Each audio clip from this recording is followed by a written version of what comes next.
Yeah, myself is Ravi Kumar. I am a software engineer. And my first request to my fellow Indians is don't always relate September 11 with the terrorism, because so many things have happened in India. More than 20,000 people have been killed in Kashmir. 2,000 Muslim brothers have been killed in Gujarat. So we have so many instances to link with terrorism in India itself. Like we can link December 13th to terrorism, and the day in which Akshardham temple people have entered, that we can link it with the terrorism. I thank Mr. Jagir Nayak for clearing the misconception about the jihad. My question is that you told that just for the sake of one person, you cannot attack the country. Now, I am asking about the imaginary scenario. Suppose I am going to some Arab country, I am causing a great devastation, I am killing lakhs and crores of people there, and I am coming back to the India.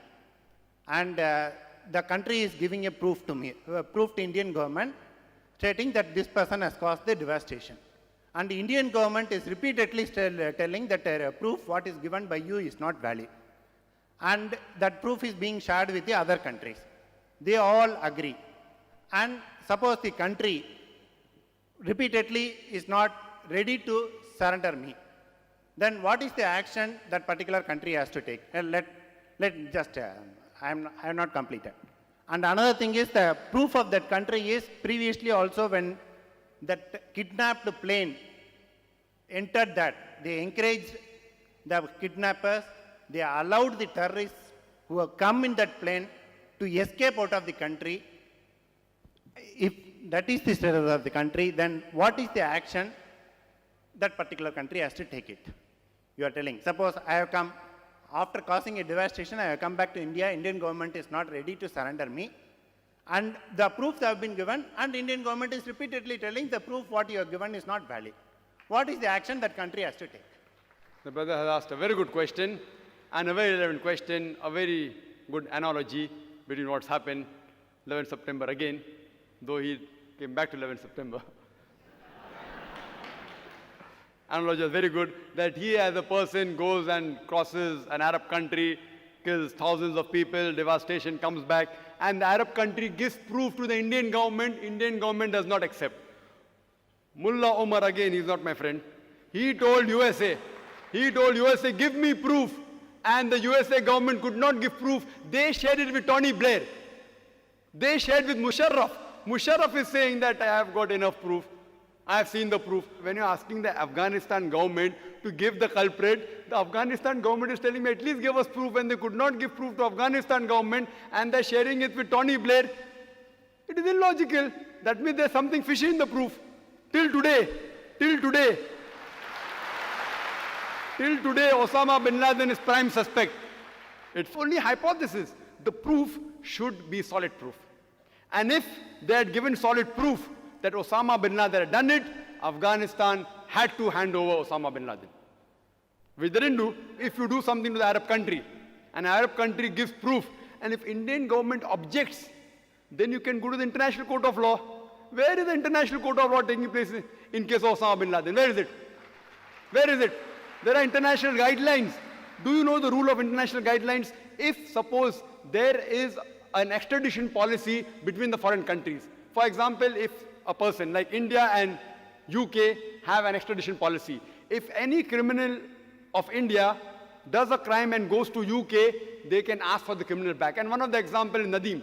You know Nadeem, the music director. The Indian government said that he was involved in Gulshan's murder. So when they gave the proof in UK government, in the UK Court of Law, the UK Court of Law said your proof is nonsense.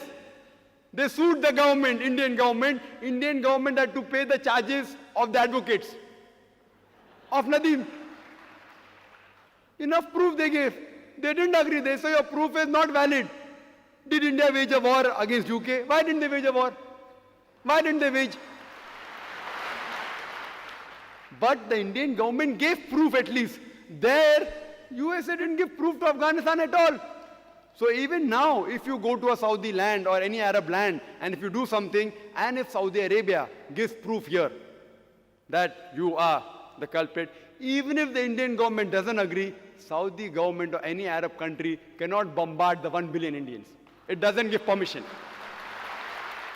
Islam doesn't give permission that even if you're the culprit, even if you have killed 1 million people, they can come and catch you if they have the power. They can't bombard the innocent people. They can't do it. It's not allowed in Islam. Same thing you're saying, let's talk about the present scenario in Kashmir, in Gujarat, in Akshadam. I say that whatever may be the background, why those two terrorists entered, in Islam, you cannot destroy the monasteries. You cannot kill the religious people. If anyone goes in a monastery, in a place of worship, in a temple, and killing innocent people, it is against the Quran. It is against the Quran. We have to condemn it. Just because those two people, whatever the reason was, and they got a letter that they believe they came from Tahreek-e-Qisas. Qisas is an Arabic word, which means you can take revenge. And it said the cause was because maybe their family was killed.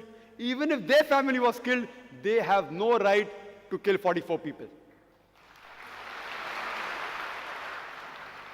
The cause was maybe somebody else, but the action was wrong. Just because somebody killed, if they knew who the person had killed their family members, if they have gone and taken revenge with that person, it was separate. How can they kill other 44 people who are innocent? So in Islam also, even if you know who the main culprit is, as I said in my talk in Surah Ma'idah chapter 5 verse 32, if anyone kills any other human being, unless it be for murder or for creating mischief in the land, it is as though he has killed the whole of humanity. Only if you know who the person is, if he has done mischief and done murder, that is the only way that you can kill him. For no other reason can you kill anyone else. Islam condemns that as though you have killed the whole of humanity. Hope that answers the question.